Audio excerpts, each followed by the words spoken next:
Are Arch Manning and Quinn Ewers the most hated quarterbacks in America? We discussed today on Locked On Longhorns.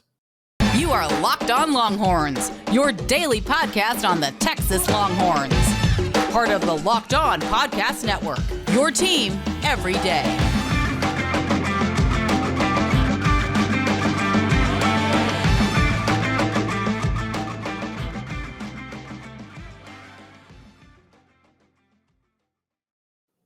Locked On Longhorns, the show. Jonathan Davis, your host. Meant to get this to y'all a few days ago, but I finally got my new mic set up, and y'all get the professional sound that y'all deserve on Locked On Longhorns.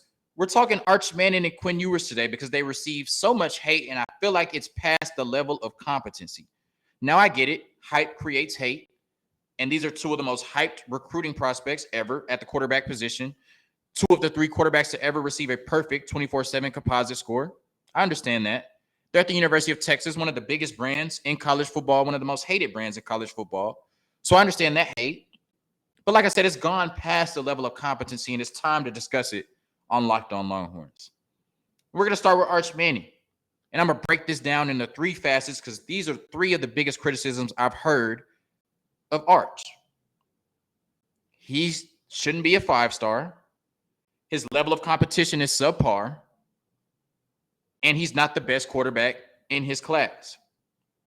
I'm going to dispel each one by one right now. He shouldn't be a five-star. 24/7 Sports on how they determine their five-star recruits. These are the 32 players that we believe are the most likely to be drafted in the first round from each recruiting class. Peyton and Eli Manning and Archie Manning, three quarterbacks in his family, were all drafted in the top 5 of their respective draft classes. There is nothing that we know today that would lead us to believe that when Arch declares for the draft in 4 to 5 years, that he won't be a first-round NFL draft pick. Something could go catastrophically wrong at Texas, and it might not happen. But that hasn't happened yet. Projecting out right now, as of this day, today, Arch Manning looks like a future first-round NFL draft pick, which is why he's rated as a 5-star by 24/7 Sports. But, John, he looks like a 3-star on tape. I mean, look at him. He's not impressive. Okay. Patrick Mahomes, 3-star. Justin Herbert, 3-star. Josh Allen, 3-star. Lamar Jackson, 3-star. I'm not saying he's any of those quarterbacks, but what I'm saying is his story is far from written. His story is far from set in stone. But John, his level of competition, I mean, you've seen it. It's subpar. You've seen that video of that fat defensive lineman chasing him, and he looks like he runs a 6 flat 40. I believe that there are 5 traits essential to a quarterback being successful at the professional level or at the collegiate level. And I believe none of those 5 really have anything to do with level of competition. The first one is pocket presence. How do you navigate the pocket? Can you feel the rush? Can you move around while keeping your eyes down the field? Still be able to deliver the ball under pressure and consistently dominate from the pocket? I believe Arch can do that, and that has nothing to do with level of competition. Of course, you might feel more pressure from a better pass rush, but that's where pocket presence comes in. Feeling the rush and being able to get the ball out on time. One of the best to ever do it is Tom Brady. That has nothing to do with level of competition. You either have pocket presence or you don't, and I believe Arch has it. The second most important thing, the ability to throw with accuracy and anticipation, has nothing to do with level of competition. Now, you can say if the competition is better, there may be tighter windows. That's a fair argument. But the advantage is the quarterback knows where the receiver is going before the defender does. And the receiver knows where he's going before the defender does. So if Arch can throw with accuracy and anticipation, he'll be able to put the ball on the receiver while the defender is naturally a step late. And outside of that, you either have accuracy or you don't. You can either throw with anticipation or you can't, whether you're playing 1A football or 6A football. And I believe Arch can throw with accuracy and anticipation. Arm strength. literally has nothing to do with level of competition. You could play against the 85 Bears. That does not affect how far you can throw the football. Leadership is the fourth one. Might be higher on some other people's list. Has literally nothing to do with level of competition. And the athleticism to make something out of nothing. We've seen Arch run for a 70-yard touchdown in high school. If he was playing against better defenders, would it be, 60 yards, 50 yards? We're going to dock him. Either way, he's shown the athleticism on tape to be able to make something out of nothing when the play breaks down. And to me, that has little to do with level of competition. So I feel as though if Arch possesses the 5 most important traits to be successful at the next level, why are we docking his level of competition? Why are we using that as an excuse to say that he's not going to be good at the next level?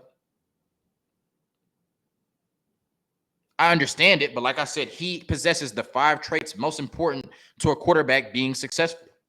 And whether he's playing 6A football or 2A football, he would have those traits. Well, John, he shouldn't be the number 1 quarterback in his class. Have you seen Malachi, Nico? Or okay. Arch Manning, 6'4", 215, prototypical college size with the frame to put on more weight and have prototypical NFL size.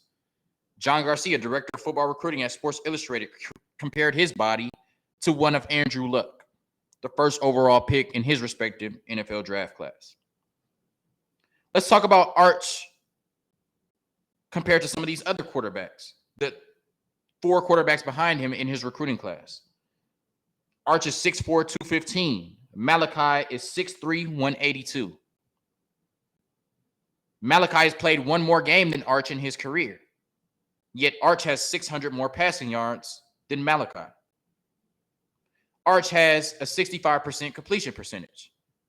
Malachi has a 59% completion percentage.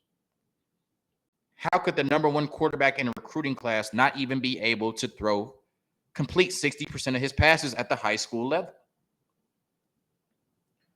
So let's talk about Nico. Nico is 6'5", 195. Again, Arch has more ideal size that you can project out at the collegiate and future NFL level. Nico does not have the experience that Arch has because Arch has played double the games, 27-13, that Nico has played in high school. Nico has just came on. Arch has started since his freshman season. Arch completes 65% of his passes to Nico's 60%.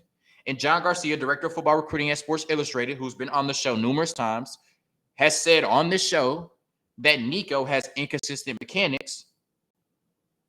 His arm angles can be inconsistent. His throwing motion can be inconsistent, while Arch has the most consistent mechanics in this class.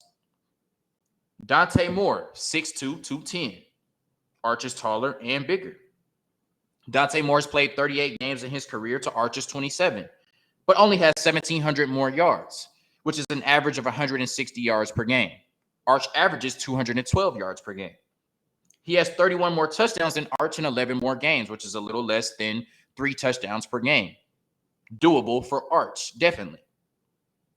So if Arch had played the amount of games that Dante Moore has, he would have identical or better stats with a higher floor and better mechanics. And Jackson Arnold, who plays 6A Texas football, that's what all the Oklahoma fans want you to know. He is 6'1", 205, and according to 24/7 Sports, they do not believe that he has the frame to add too much more to that. He's only played 1 season, and he was running for his life. I don't know if it's because of, Westlake and their defenders, one of those being a Texas committed, Ethan Burke. I don't know if it was because of Denton Geyer's offensive line, or it's because of a lack of pocket presence from Jackson Arnold. But either way, Jackson Arnold hasn't shown enough to say that he's better than Arch Manning, or that he will project to be better than Arch Manning in the future. And like I said, for Arch and all of these quarterbacks, their stories are not set in stone yet. They still have 1 more year of high school to go. These recruiting rankings aren't final. So we could be arguing about something now that could be completely different a year from now. And to say that Arch may not end up being the best quarterback in his class, that's not a take. That's not breaking news. It doesn't take any kahunas to say that. When you look at it, the 6th ranked quarterback in this class is ranked higher than Jonte Cook. And I think Jonte Cook is all world. The 6th ranked quarterback in this class is the 33rd best prospect. Dante Moore, who is the 4th best quarterback in this class, would have been the 2nd best quarterback in last year's class. It's a really strong quarterback class. A lot of people think that CJ Stroud is better than Bryce Young. That doesn't mean that Bryce Young is trash. That doesn't mean that the rankings were wrong. That doesn't mean that Bryce Young didn't deserve to be ranked where he was. That just means CJ Stroud ended up being better than Bryce Young. And when you look at the difference between an Arch and a Malachi Nelson, it's 0.000003 points or something like that. Jackson Arnold, who's the 5th best quarterback in this class, has a 98 rating. So if you think that Jackson Arnold is going to be better than Arch, I don't think so. But it's not crazy to say that because he has a 98 out of 100 rating.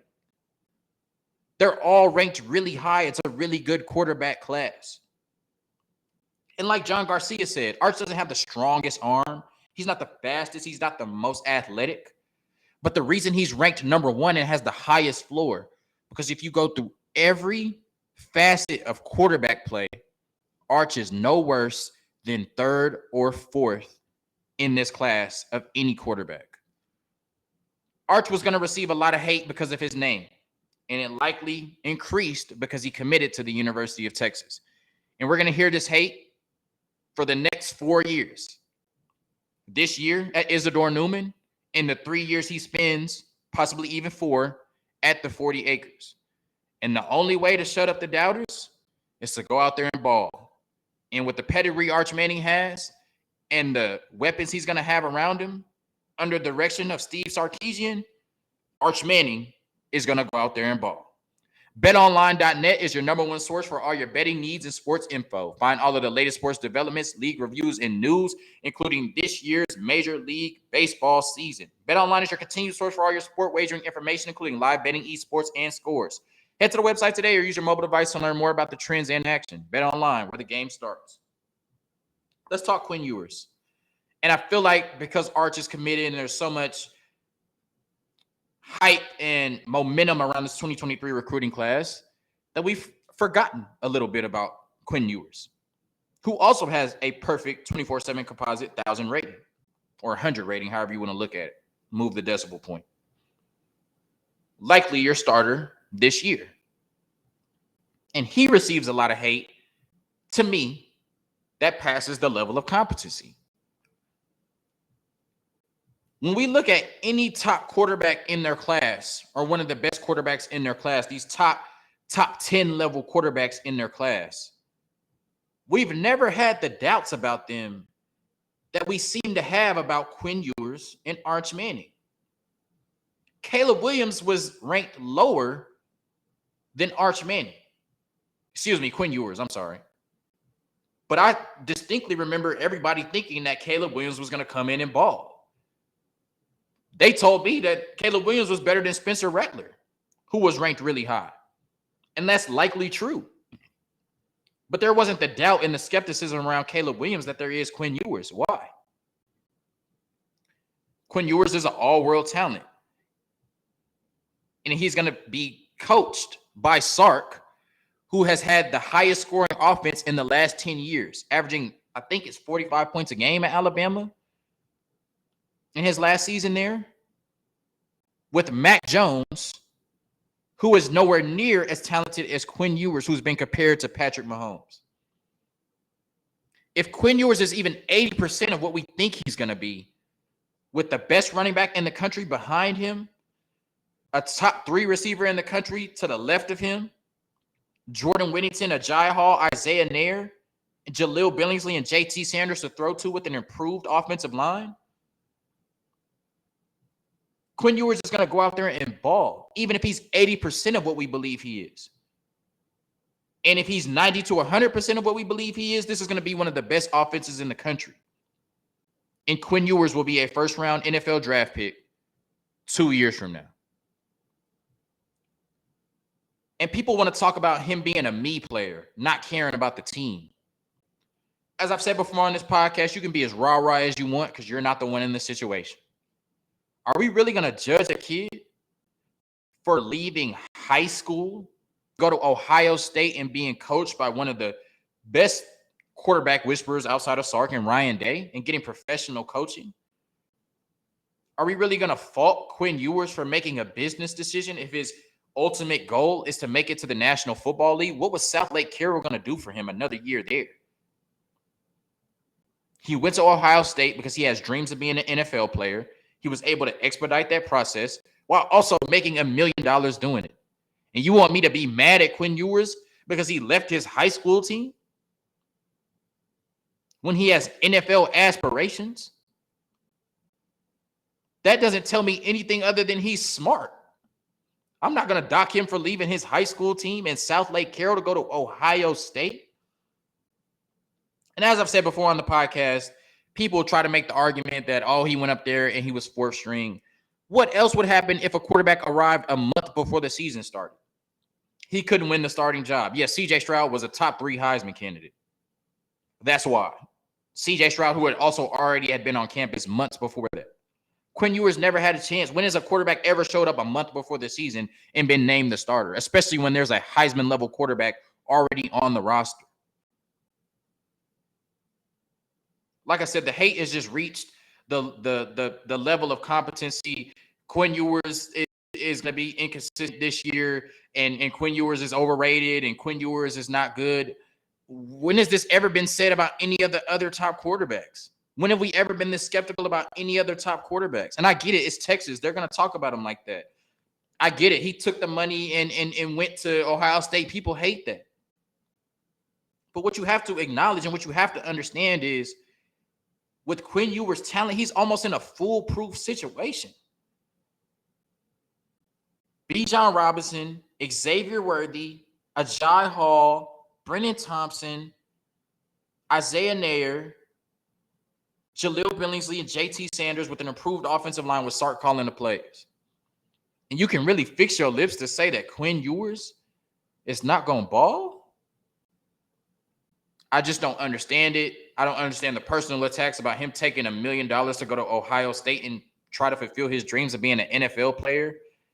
And I don't understand the hate in saying that we don't know what Quinn Ewers is going to do on the football field, when seemingly in the past, we've known what every quarterback that was ranked that high in their recruiting class was going to do on the football field.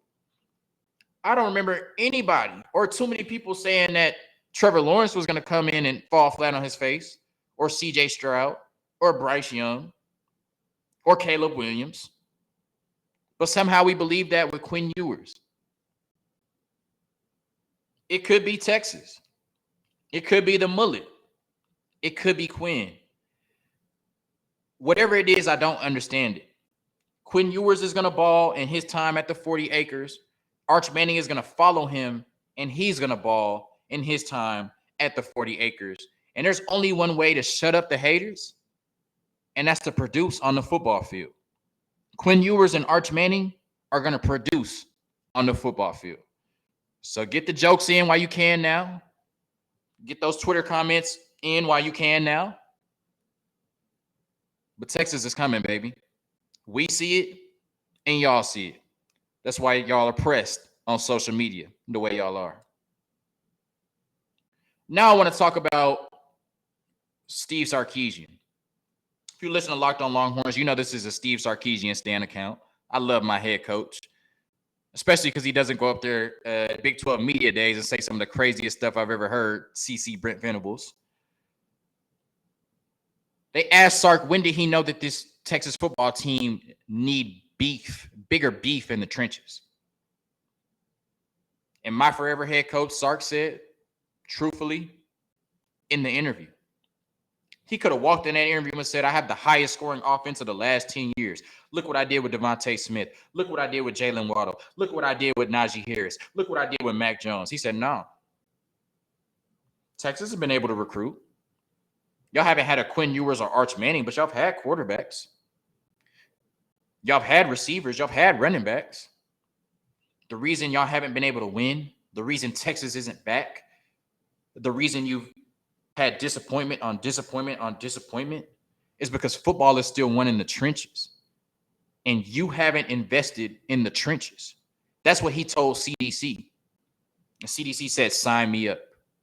But Sark didn't just say that in the interview. I'm a Cowboys fan. I remember Mike McCarthy saying that he did all this analytic work. And as soon as they hired him, he got up there in front of national TV and said, I said that to get the job. Sark said you need bigger beef in the trenches. So then what does he do? He goes out and signs the highest graded recruiting class, offensive line-wise, of all time by a comfortable margin. 28 commits in the 2022 class. 15 of them play in the trenches. 7 offensive line, 8 defensive linemen. And then he comes back with this 2023 class and brings in 4 more offensive linemen. Brings in a couple defensive linemen. A Sadir Mitchell, who is 6'6", 365 pounds. Now, you could say Sark didn't have the tenure that he would have liked at Washington. And you can say that he didn't have the tenure he would have liked at USC. There were a lot of external factors that had something to do with that. But I think Sark is a different man now. He went to the coaching rehabilitation program in Alabama, where coaches who have kind of faltered can go to revitalize their careers. He went to Alabama. Like I said, led an offense that averaged 45 points a game. And now he's back at Texas. Not back at Texas, but he's at Texas. And he understands how to win. And since he's gotten here, he's putting beef on both sides of the ball, offense and defense, because he understands that even though he's the quarterback whisperer, and even though you have Bijan and Xavier Worthy and all these flashy pieces on the outside, none of it works if you can't take your opponent's will in the trenches. And Sark has went out and got players that are huge, and his goal is to take their opponent's will in the trenches and then add to it with the cherry on top with the Xavier Worthies and the Brennan Thompsons and the Jonte Cooks and the Ryan Niblets of the world. They asked Sark about the NFL, his NFL aspirations. And he said he's at one of the biggest and best jobs in college football at the University of Texas. He has unfinished business at the University of Texas. And he plans on winning a lot of championships at the University of Texas. People can say 5-7. He didn't have the season he wanted to have last year, obviously. But this offseason, it's hard to make the argument that any head coach has been better than Steve Sarkisian. And that's why I believe in Steve Sarkisian. That's why I'm comfortable saying that Texas is going to be on the rise the next few years. Because I've seen what Sark is able to do in his short time here. They had a lot of issues last year. I don't believe this football team has those same issues going into this season. He's brought in some new juice and some new life into this coaching staff, which has already paid dividends, and I believe will pay dividends on the football field. And we need to give Sark his credit because, yes, the on-the-field stuff is the most important, but recruiting is a big part of a college coach's job. And has Sark not proven that he's an elite A-plus recruiter? The only thing left for Sark to prove is that he can be elite on the football field. And if you ask me, Jonathan Davis, host of Locked On Longhorns, Sark will prove in 2022 that he can field an elite football team. Thank you for tuning in to another episode of Locked On Longhorns, your daily number one source for all things Texas athletics, part of the Locked On Podcast Network, your team every day. As always, Longhorn Nation, peace.